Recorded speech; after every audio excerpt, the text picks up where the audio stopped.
اصل یہ ہے کہ کافروں کو ان کے فریب خوبصورت معلوم ہوتے ہیں اور وہ ہدایت کے رستے سے روک لیے گئے ہیں،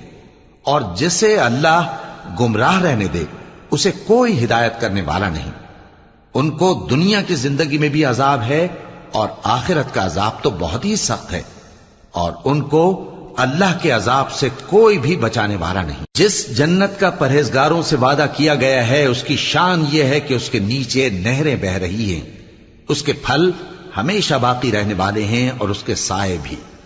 یہ ان لوگوں کا انجام ہے جو متقی ہیں، اور کافروں کا انجام دوزخ ہے۔ اور جن لوگوں کو ہم نے کتاب دی ہے وہ اس کتاب سے جو تم پر نازل ہوئی ہے خوش ہوتی ہیں، اور بعض فرقے اس کی بعض باتیں نہیں بھی مانتے۔ کہہ دو کہ مجھ کو یہی حکم ہوا ہے کہ اللہ ہی کی عبادت کروں اور اس کے ساتھ کسی کو شریک نہ بناؤں، میں اسی کی طرف بلاتا